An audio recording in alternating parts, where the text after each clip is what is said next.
was all nicely timed to the urgent question. I call the Shadow Home Secretary, Yvette Cooper. To ask the Home Secretary to make a statement about refugees from Ukraine. Thank you, Mr. Speaker. Mr. Speaker, I'm grateful for this opportunity to update the House on the government's humanitarian response to Putin's depraved war on Ukraine. As the House knows, the UK's humanitarian support for Ukraine has been developed following close consultation with their government and governments in the region. On the 4th of March, I launched the Ukraine Family Scheme.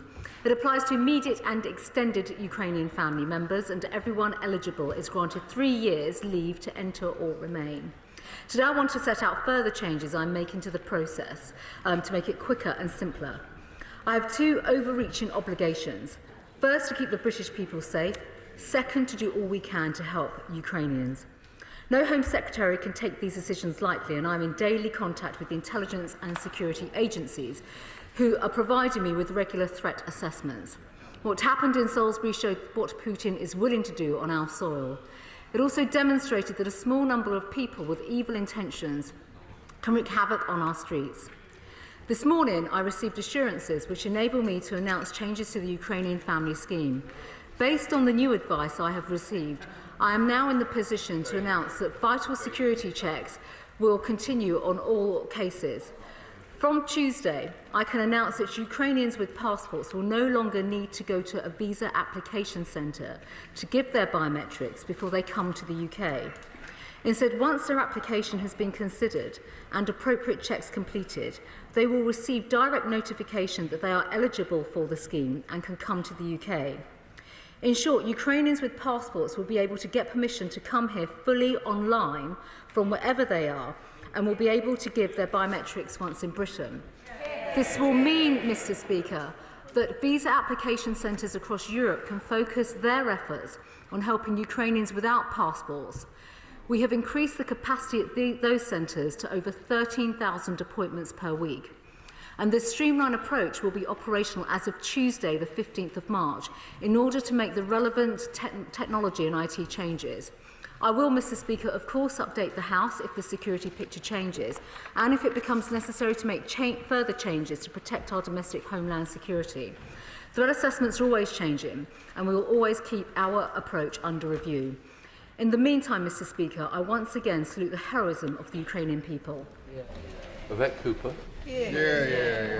Thank you, Mr. Speaker. I have to say to the Home Secretary, why does it always take being hauled into the House of Commons to make basic changes to help vulnerable people who are fleeing from the Ukraine?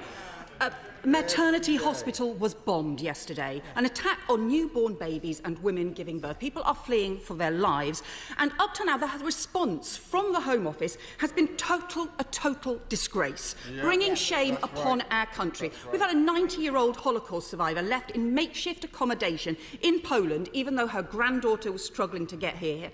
Mums with small kids told they can't get an appointment for weeks or having to queue for days to get biometrics in freezing weather in Rzeszów, only to be told they then have to travel 200 miles to Warsaw to pick up their visas. Now, it is welcome that she's now introducing the online approach that we know they tried different ways of doing for the Hong Kong visas, but why has it taken so long when she's had intelligence for weeks, if not months, that she needed to prepare for a Russian invasion of Ukraine? And why still, if we've still got to wait until Tuesday for this new system to come in, what is to happen for everybody else in the meantime? Why is she not bringing in the armed forces? They've offered to help. We've had 1,000 troops on standby to provide humanitarian help for 2 weeks. So why not use them now to set up the emergency centres and to get people passported through as rapidly as possible and get them into the country?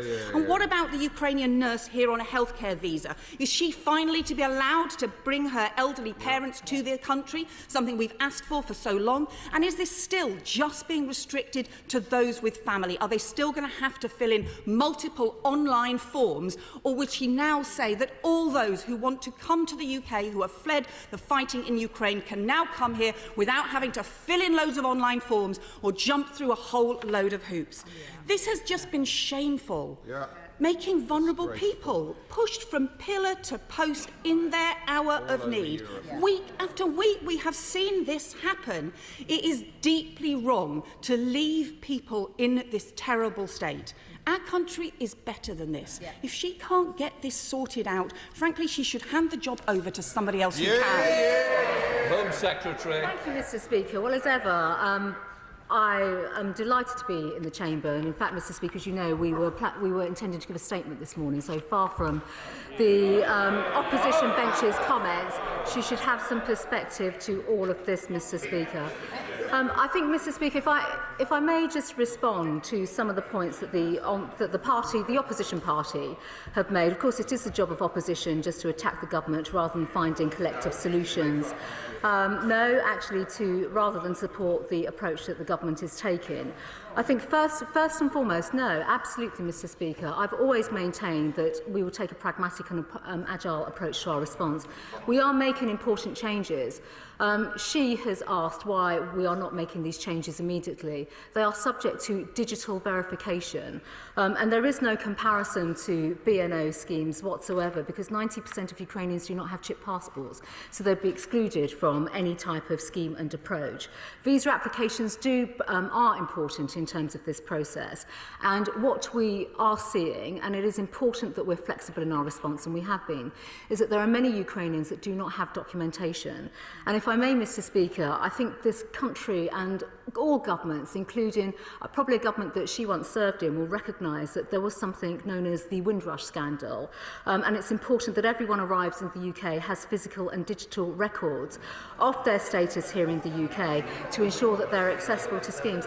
They may hollow on the other side, but the process is absolutely vital in terms of the verification, notification and permission to travel, but importantly, to give people the status when they come to the United Kingdom, to have that right to work, the right to access and benefits, and also the digital verification of their status. That is absolutely right.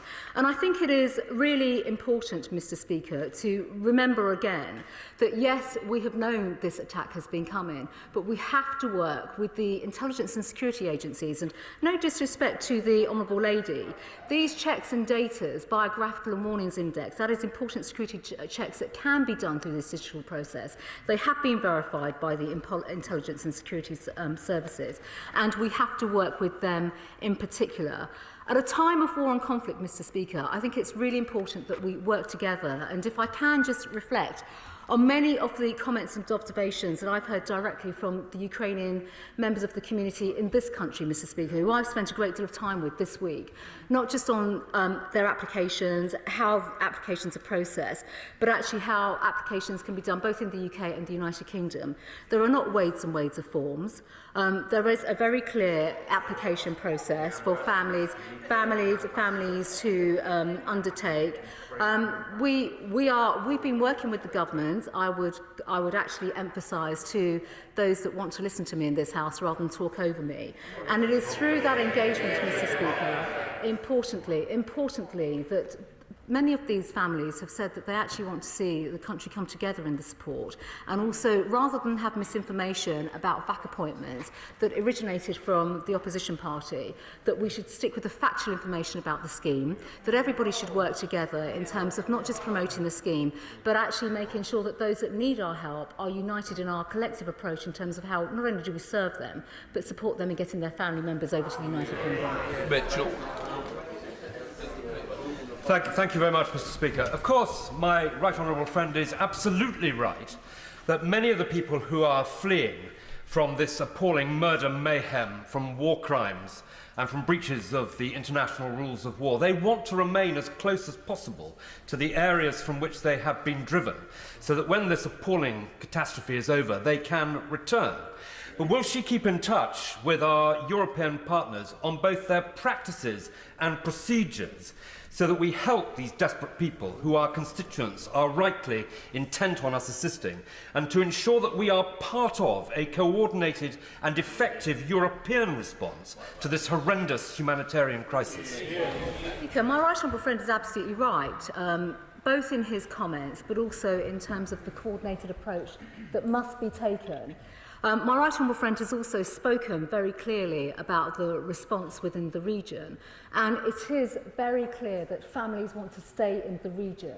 And on a daily basis, Mr. Speaker, I'm receiving calls from my counterparts, from Ministers of the Interior in the region, who are asking for aid to support those families that wish to stay in the region because they want to go back home. I think that's a really important point to make. The ambassadors in the region are saying this as well. And of course, my honourable friend has asked me about the EU in particular. I'm in constant contact with Commissioner Johansson, specifically in terms of how we can support the region, but also countries in the regions and and Ukrainian nationals in the region. And it is the need to have that coordinated response, which is so important, which also, Mr. Speaker, speaks to the point as to why the British government, through the whole government effort, are providing, yes, aid, financial aid and support, but also practical aid and equipment to many other countries in the region, on the Ukrainian border, that are actually asking for direct help and support from us. SNP spokesperson Brendan O'Hara. Thank you, Mr. Speaker. And we broadly welcome this U-turn by the government. It is a big step forward. But as we've heard, it didn't have to be this way. This war was foreseen, and the humanitarian crisis that has resulted from it was widely predicted. And I think, as I said yesterday, the government have been behind the public on this matter, and I believe that there's public pressure, probably a lot of Conservative MPs' inboxes, that has brought about this change, welcome though it is. Yesterday at the Home Affairs Committee, the Ukrainian ambassador was shocked to learn from my honourable friend from Cumbernauld that those Ukrainians currently here without permanent residence, that's students and workers, had absolutely no rights that would allow them to bring relatives to the UK under this bespoke system. The ambassador said he would raise it with the Home Secretary. So could the Home Secretary, did he raise it, and is that loophole covered with this? And what discussions has she had and will she have with the devolved administrations to ensuring this success? I'd actually just like to thank the honourable gentleman for his comments and his questions and the approach and tone that he's taken. It is important that we work together. And in fact, the Minister for Immigration is in touch with the devolved administrations, and these are important discussions. We've been very clear about this from day one, about working collegiately and collectively in terms of our response. This cannot be done purely through central government, and we have to work across the country in terms of the support that is needed. And in fact, Mr. Speaker, if I may, just yesterday alone I was in Manchester and Derby meeting with the Ukrainian diaspora community to listen to them about their needs in particular and how we can work, yes, centrally, but also with local authorities in terms of wider support. He's also asked some very important questions around students, for example, and there are many others who have their leave to stay in the country. They've had they can have their leave extended, and we are making that clear across the board in terms of 36 months. I've also been very, very clear in terms of our agility to respond back and also look at the approach to get their family members here as well. That is absolutely work that has been underway within the department. We are working on this right now, and I will come back, as I've said, Mr. Speaker, to update the House on this. And I am also in touch with the Ukrainian ambassador on a near daily basis, primarily because there are a range of cases that inevitably come up. Casework is complicated. Many members of Parliament have been using some of the caseworking facilities that have been provided to them directly in Portcullis House. As we find challenges, not everyone has documentations, not everyone has passports. We need to find ways in which we can work together to bring them here, and of course that is why everything is under review and why we have quite an agile response. Eric Baldwin. Thank you, Mr. Speaker, and I welcome the announcement that the Home Secretary has made today. And I want to make a further suggestion, a practical one, I hope, that could alleviate the situation. The House of Commons Library says that there are 35,000 Ukrainian citizens here in the UK, and I know that they're sick to death with worry for their elderly mothers, babies, grandchildren, and so on. Would it not be possible for us to have a hub for them here in the UK, where everything could be done from here and they could be given provisional visas to come into the country, and then recheck the biometrics here? Well, if I may, Mr. Speaker, I'd like to thank my honourable friend for her suggestion and comments. We're actually doing this across the country now. So yesterday I was in Manchester. We're working with the Ukrainian community groups there, and also in Derby, and in fact there is a whole network of the Ukrainian diaspora. We are providing them, they've actually asked us, not for a hub in London. We have one actually within the Ukrainian Social Club in London. We've stepped that up actually at the beginning of the week, post the weekend. But also we've been asked to have hubs within community centres, and we are establishing that, but we're working with the community to do that. Chair of the Select Committee, Dame Diana Johnson. Mr. Speaker, and whilst I welcome the changes for the Ukrainian passport holders, many Ukrainians do not have passports, as the Home Secretary has just said. I want to ask her about TLSC, subcontracted by the Home Office to carry out biometric checks. The Chief Inspector of Borders and Immigration told the Home Secretary that the TLSC contract was so hell-bent on making profit that its use posed a risk of reputational damage to the UK.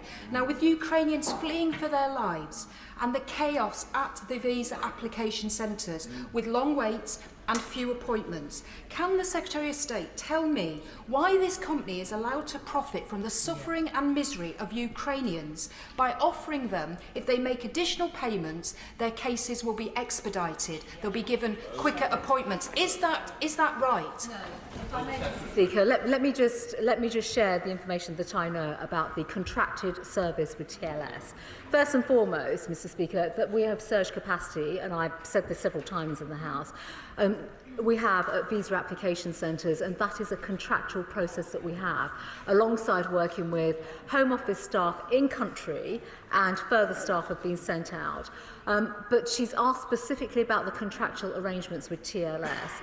Our priority has been to surge their staff in country to create more appointments, and we have surged appointments. There have been 6,000 appointments available this week. As of Tuesday the 15th, there'll be 13,000 appointments for people that don't have documentation and passports. We can prioritise those without documentation and passports. Those with passports can use the digital service that will be set up from Tuesday or will go live. But I will come back to her as chair of the Select Committee on the contractual details, primarily because obviously these contractual details are organised through the departments, and there is a procurement process that goes on, so I will absolutely write back to her on specifics. But let me just finally just make one other point.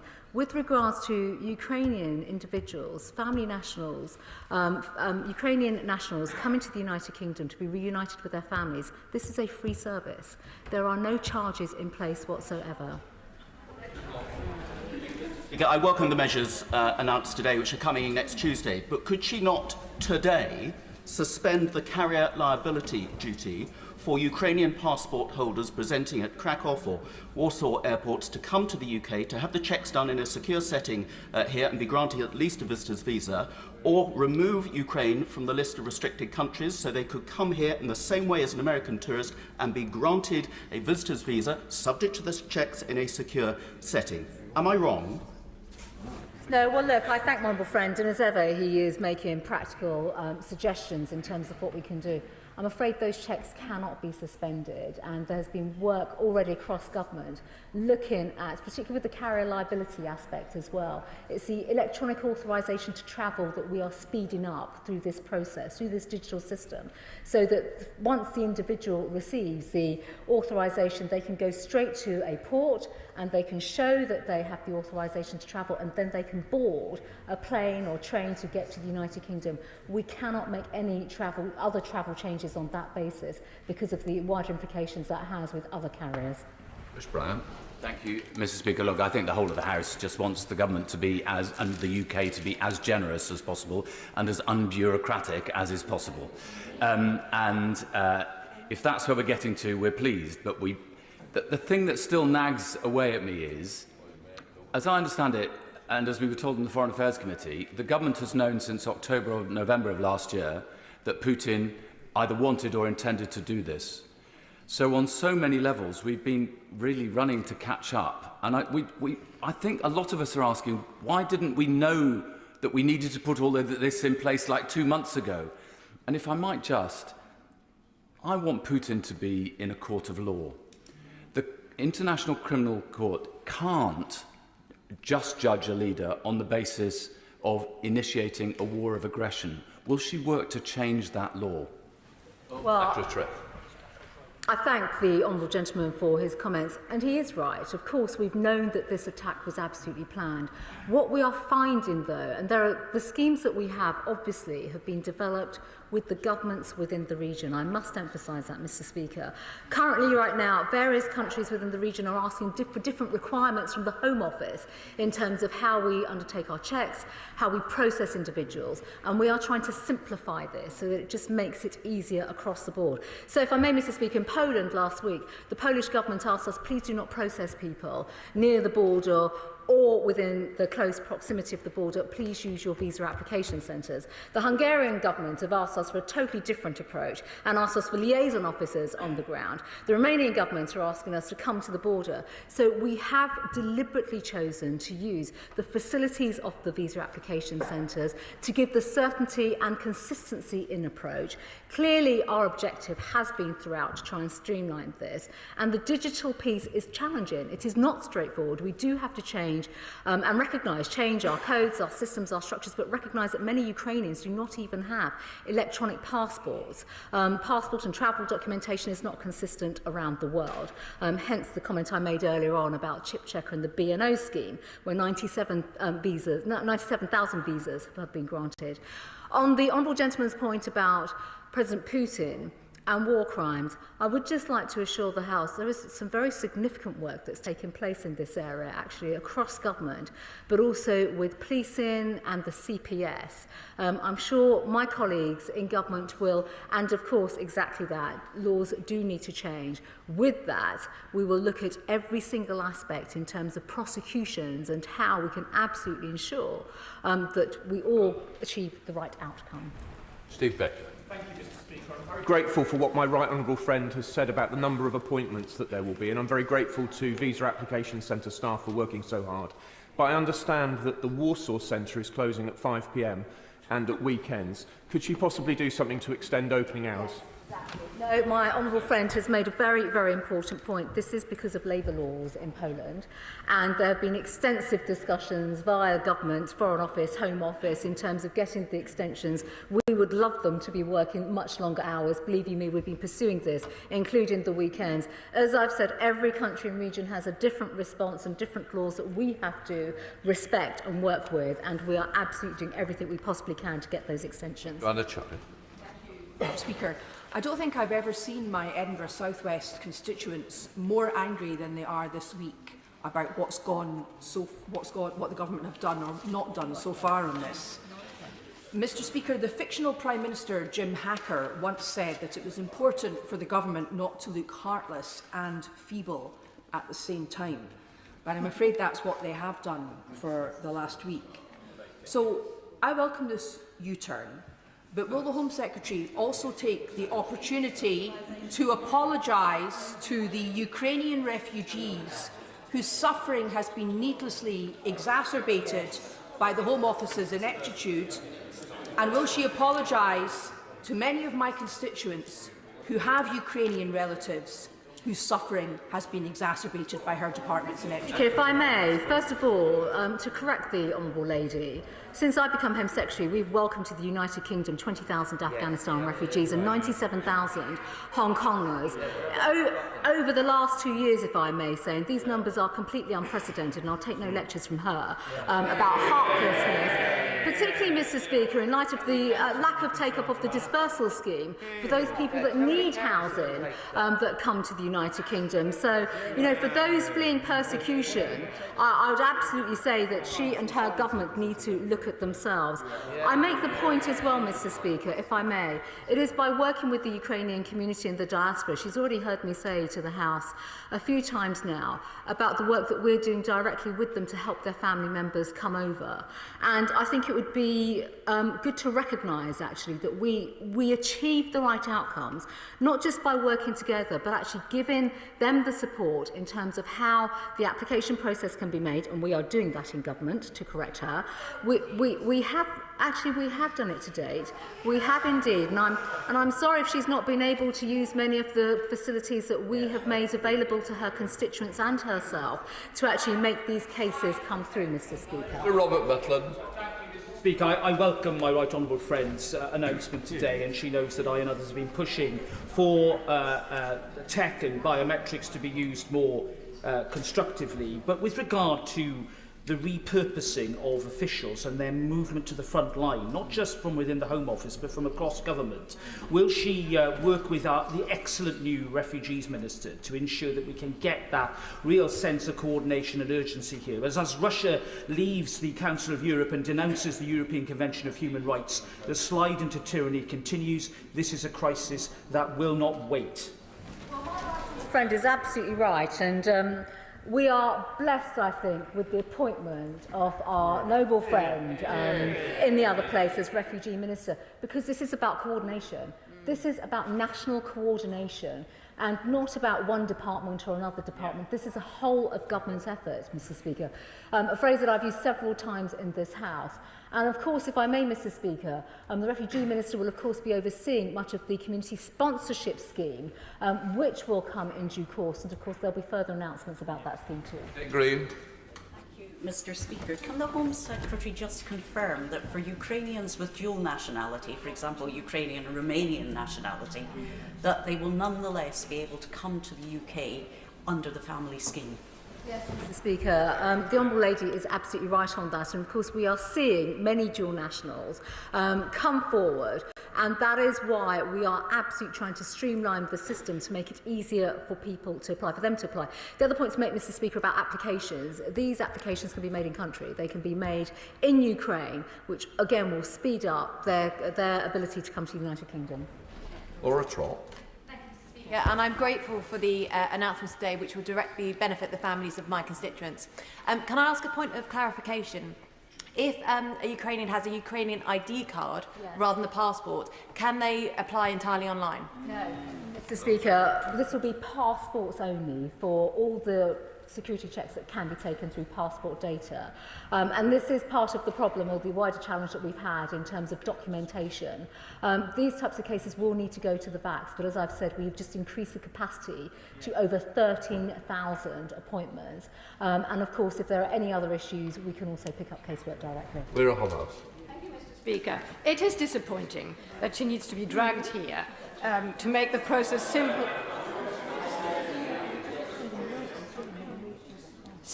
and more quick.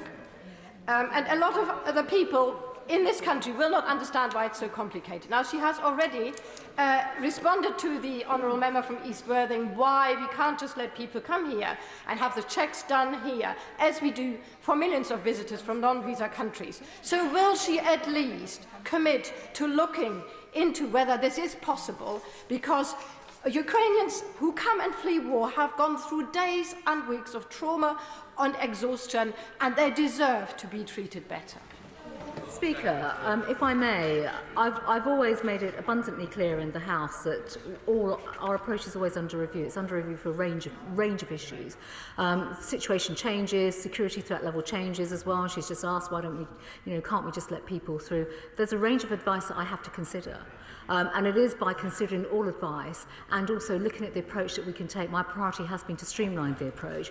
We do not want, it is clearly not appropriate to keep sending people that do not necessarily need to go to visa application centres to go to visa application centres. We can now prioritise those that are more vulnerable and don't have documentation, and we want to focus on those individuals. I think the final point to make, Mr. Speaker, as well, is absolutely we as a country are not only generous in our approach to people fleeing persecution. The government's approach has always been in terms of safe routes, legal routes, Afghan refugees, BNO nationals that have come to the UK. This has been at the heart of the government's work. And for every single crisis that takes place in the world, there is no single solution. We have to develop bespoke solutions, and that is what we have done. Meg Hillier.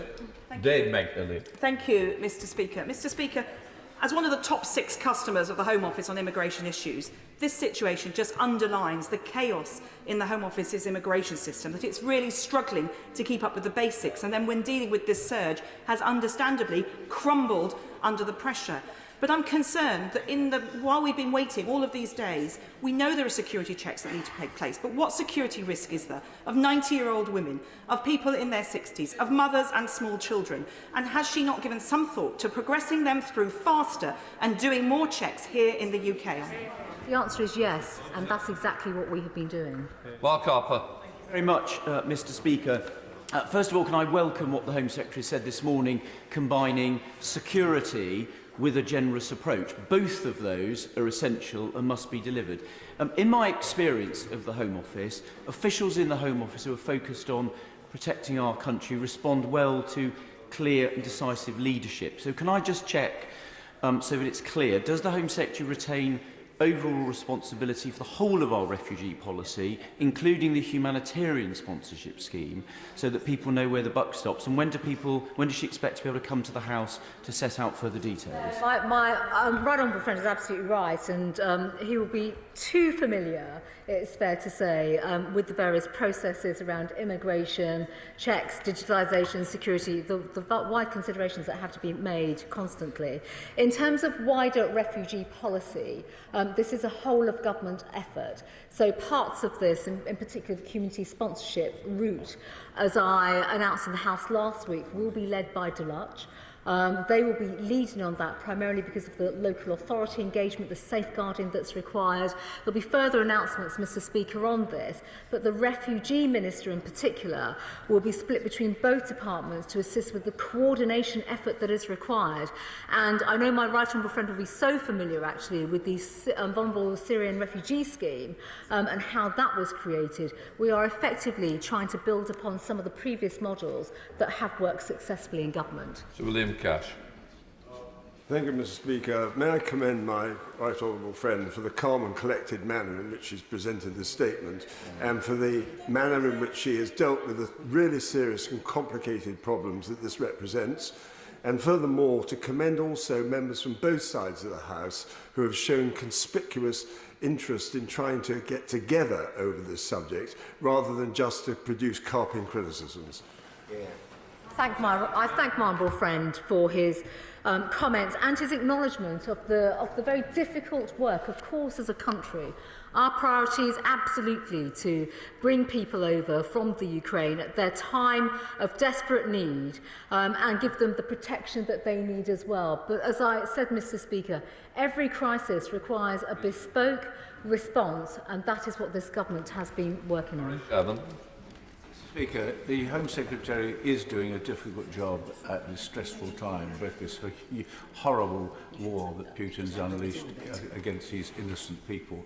But can I give one tiny bit of advice that we really want to keep this cross-party support for the people in Ukraine. But will she remember that sometimes her tone is a bit aggressive?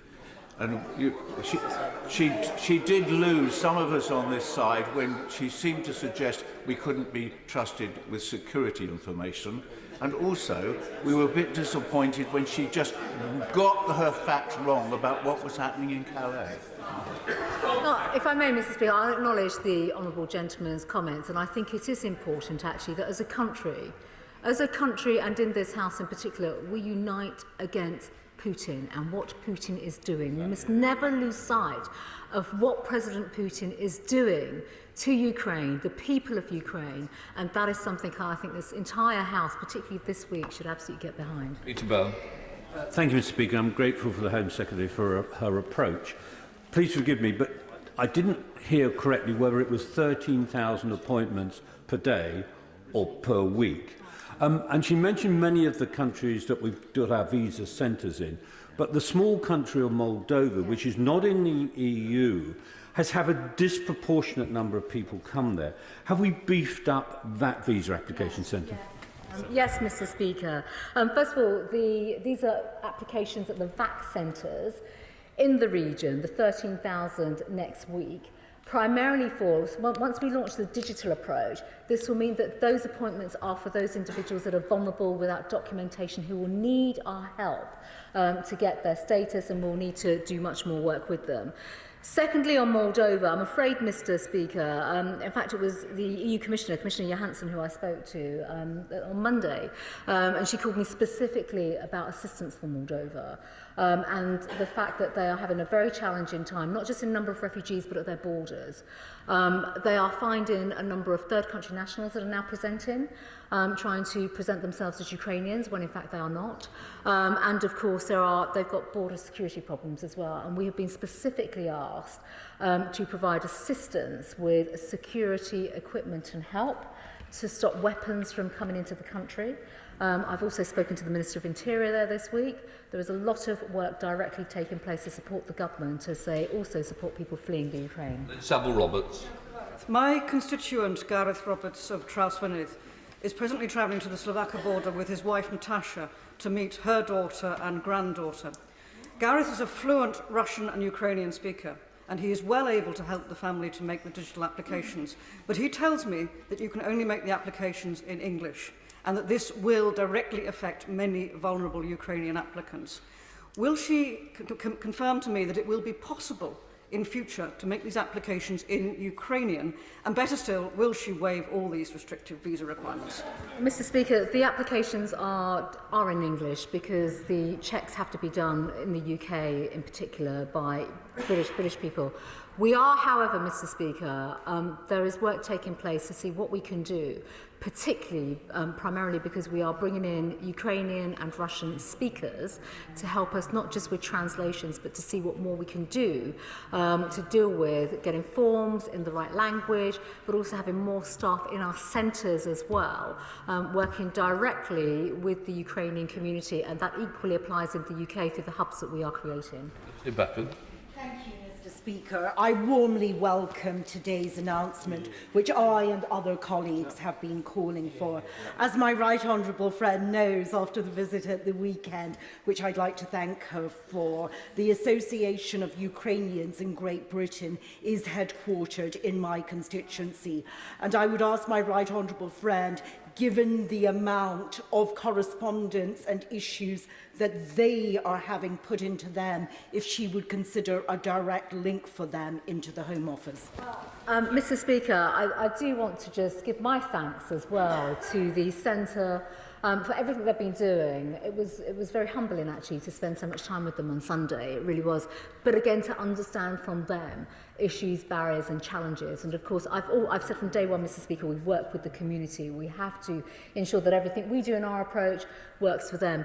We are providing direct help, and we are setting up a hub specifically in the centre for the community. I was quite struck actually by some of the complexities that we have seen, particularly with elderly family members and how they can come to the United Kingdom.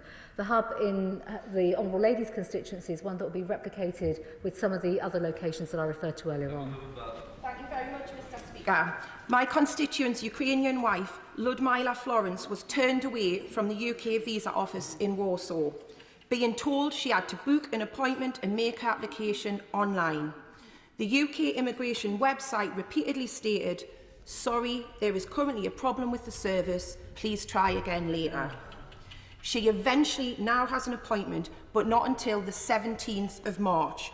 What is Ludmila supposed to do whilst the Home Secretary is getting her act together? Well, if the Honourable Lady had listened to my statement earlier on, she would absolutely have heard what the process is. In fact, the application can be done even from Tuesday, digitally. But if she would like to present me with the case, I'd be very happy straight after this question.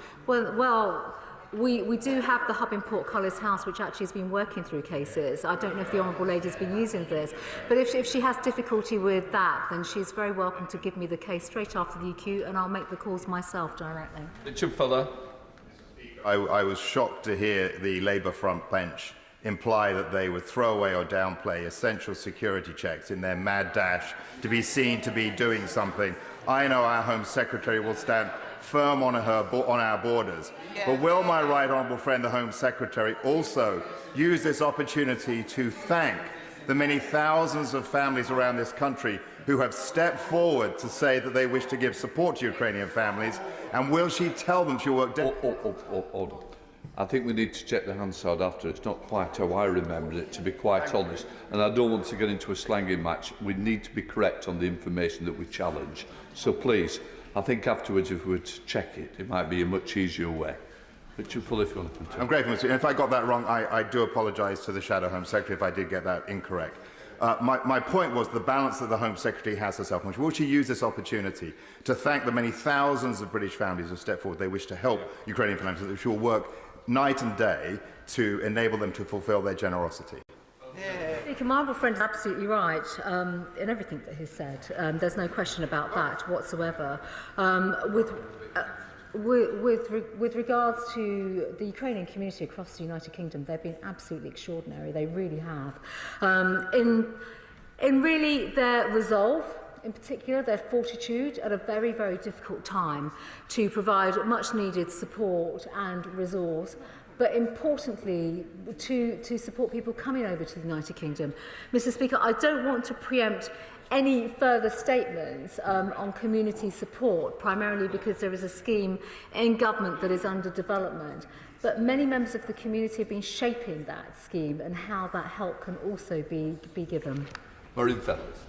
Mr. Speaker, I spoke about my constituent this week in this place. Yesterday he made it to Warsaw with his Ukrainian wife and her daughters to be told that he might get an appointment on the 18th of March, but they weren't sure because the systems were down and they'd have to wait till they came back up to check that that was possible. I don't think that anything you've said today, Home Secretary, has helped forward my constituent because he's been told to apply yet again. The systems aren't working. The only things working, and I've seen the women, and they are all women, they were mainly women down in Portcullis House working their butts off to try and help. But the systems don't work. Online applications are going to make it even worse. Here. Sorry, Mr. Speaker, but if I may, our systems have been working, they are working. I can't comment on her particular case and the generalities that she's spoken about, but as I've said, I will happily take it away and look at it directly, because I cannot respond to general statements about systems not working when there are thousands of applications on a daily basis being made. Green. I welcome the extra flexibility that my right honourable friend has introduced into the system, particularly the capacity to take biometrics in this country, which she will know many of us have been calling for. Can she clear up, are these new arrangements simply for those coming on the family route, or do they apply more generally? And if the former, can she give some kind of indication as to when we're going to hear more about the humanitarian sponsorship route? Mr. Speaker, if I may, Mr. Speaker, the simplifications are to the family scheme, so it is the same scheme, but we are simplifying the process and digitalising it. And with regards, I can't preempt the humanitarian scheme, which is being led by Deluxe, but there will be statements. There will be statements. I can't say when, because the department are working on the details of the scheme. The agreement. Thank you, Mr. Speaker. Can I raise the case of Artur Nadiev, a Ukrainian PhD student at the University of Nottingham? Artur has encountered confusion and difficulties applying for a UK student visa. He's currently in Munich. And on the 5th of March, UKVI advised that he needs to take a TB test to obtain a visa, even though Home Office updated rules for Ukrainian citizens travelling to the UK state that TB tests have been waived. So can she clarify whether Artur can now obtain his visa and come to the UK without needing to travel to a third country in order to obtain a TB test? Absolutely correct, Mr. Speaker. Scott Benton.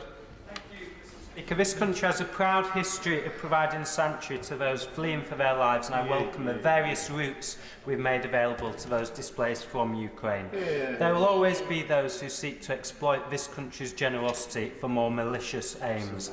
And so, will my right honourable friend confirm that the integrity of the appropriate security checks will not be compromised whilst we are speeding up the visa process? Well, my right honourable friend is absolutely right, and this has been absolutely verified through the agencies and departments that we work with.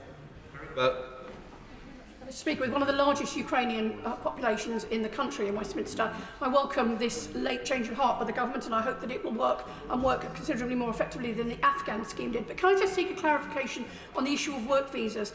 Does this scheme mean that those who are here on work visas will be able to bring, for example, dependent relatives? Mr. Speaker, as I've said earlier on, we are absolutely looking at the whole categories, everyone that, Ukrainians on work visas, even student visas as well, and how we can make that happen.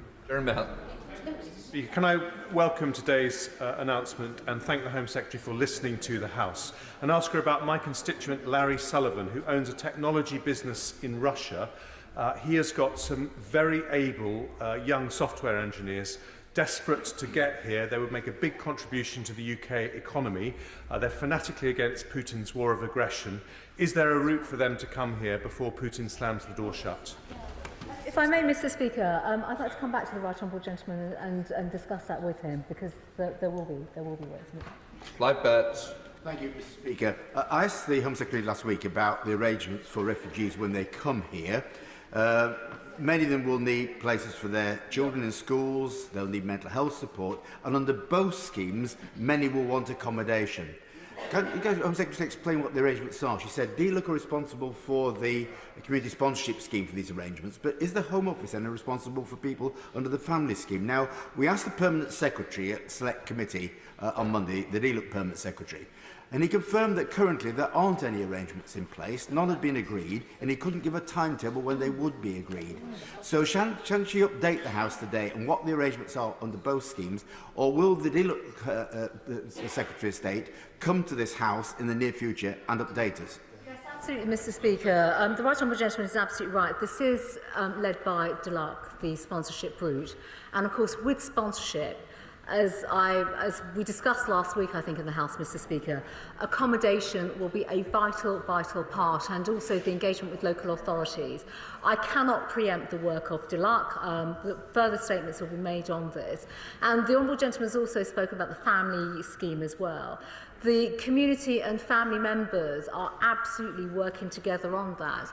But there is no doubt, and we should be very clear about this, access to public funds and public services are absolutely guaranteed within the family route, which is why collectively across government, and this is a government effort, it isn't about one department versus another, although some will lead on various details. We are working with DLUC, but also with the DAs in particular, to give them the support they need when more members of the Ukrainian community come over to be reunited with their family. Tom Randall. I welcome today's announcement, which I'm sure will be welcomed by the many Gedling residents who also want a generous approach. My right honourable friend has spoken about the processing centres in Poland, but I wondered whether she could update us on the processing of visas for those refugees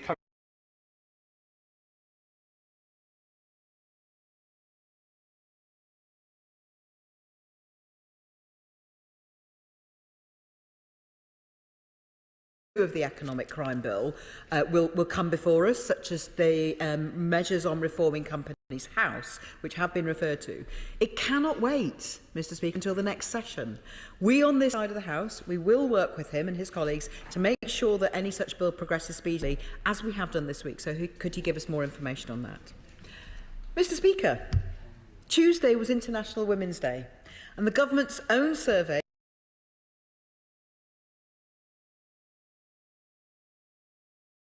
river, rather than putting it on the roads, polluting the atmosphere and destroying lives and ruining the transport system of London.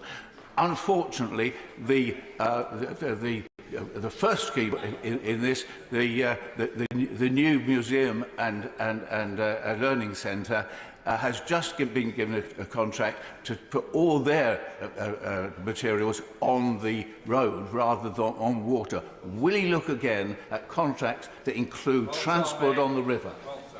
Thank you, Mr. Speaker. Yes, the sponsor body have been looking at using the Thames, and I agree with my honourable friend that clearly anything we can take off the roads is a positive thing. As I've said, this work is currently paused, and maybe he would want to take it up with the Leader of the House to see exactly, to get some clarity on this issue in business questions. Peter Byrne. Thank you, Mr. Speaker. The honourable gentleman has quite rightly told us in detail about what's being done, and it's really important about the environment and the roads. Is it possible what the work that has been done be published as soon as possible?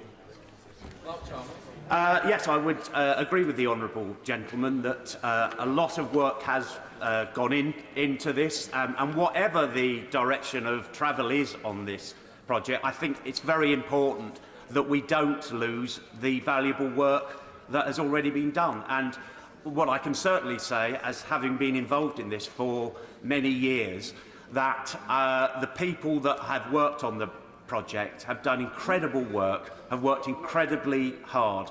And whatever direction this actually goes, I think it is important that we value their work and we use their work to make sure that the scheme is improved and that we actually protect this place. Because at the end of the day, whatever individuals' views are on this project, it is about saving this palace. Yeah.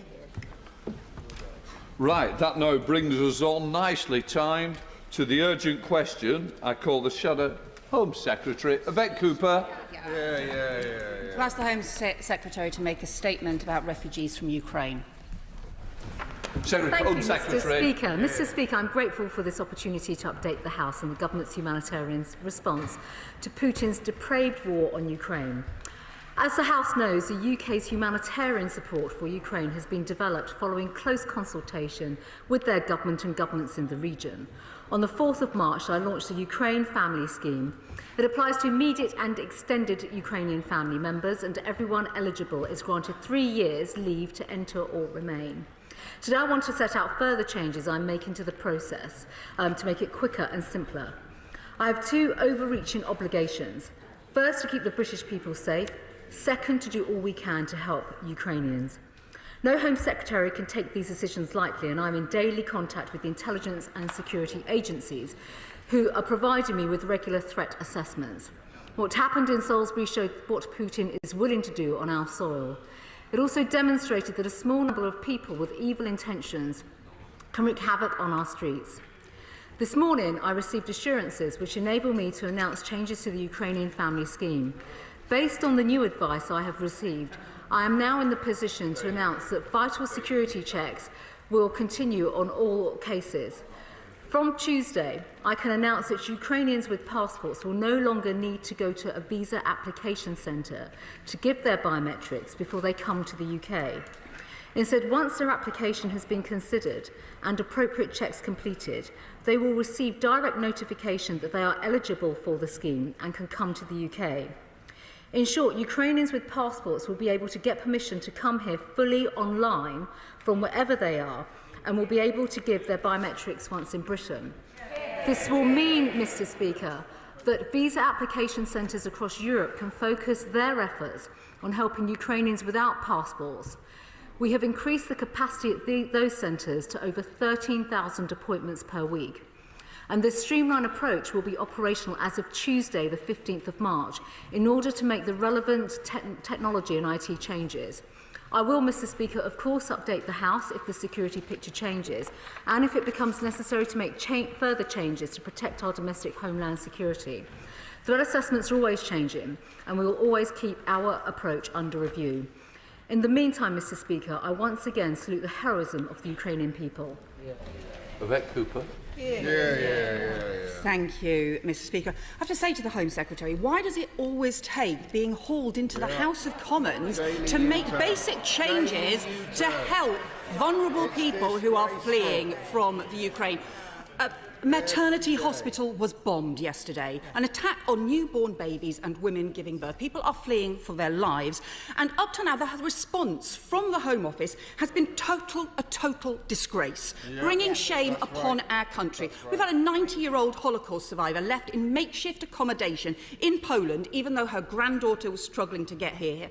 Mums with small kids told they can't get an appointment for weeks or having to queue for days to get biometrics in freezing weather in Rzeszów, only to be told they then have to travel 200 miles to Warsaw to pick up their visas. Now, it is welcome that she's now introducing the online approach that we know they tried different ways of doing for the Hong Kong visas, but why has it taken so long when she's had intelligence for weeks, if not months, that she needed to prepare for a Russian invasion of Ukraine? And why still, if we've still got to wait until Tuesday for this new system to come in, what is to happen for everybody else in the meantime? Why is she not bringing in the armed forces? They've offered to help. We've had 1,000 troops on standby to provide humanitarian help for 2 weeks. So why not use them now to set up the emergency centres and to get people passported through as rapidly as possible and get them into the country? And what about the Ukrainian nurse here on a healthcare visa? Is she finally to be allowed to bring her elderly parents to the country, something we've asked for so long? And is this still just being restricted to those with family? Are they still going to have to fill in multiple online forms, or would she now say that all those who want to come to the UK, who have fled the fighting in Ukraine, can now come here without having to fill in loads of online forms or jump through a whole load of hoops? This has just been shameful. Making vulnerable people pushed from pillar to post in their hour of need. Week after week we have seen this happen. It is deeply wrong to leave people in this terrible state. Our country is better than this. If she can't get this sorted out, frankly, she should hand the job over to somebody else who can. Home Secretary. Thank you, Mr. Speaker. Well, as ever, I am delighted to be in the chamber, and in fact, Mr. Speaker, as you know, we were intending to give a statement this morning, so far from the opposition bench's comments, she should have some perspective to all of this, Mr. Speaker. I think, Mr. Speaker, if I may just respond to some of the points that the opposition party have made. Of course, it is the job of opposition just to attack the government rather than finding collective solutions. No, actually, rather than support the approach that the government is taking. I think first and foremost, no, absolutely, Mr. Speaker. I've always maintained that we will take a pragmatic and agile approach to our response. We are making important changes. She has asked why we are not making these changes immediately. They are subject to digital verification, and there is no comparison to BNO schemes whatsoever, because 90% of Ukrainians do not have chip passports, so they'd be excluded from any type of scheme and approach. Visa applications are important in terms of this process, and what we are seeing, and it is important that we're flexible in our response, and we have been, is that there are many Ukrainians that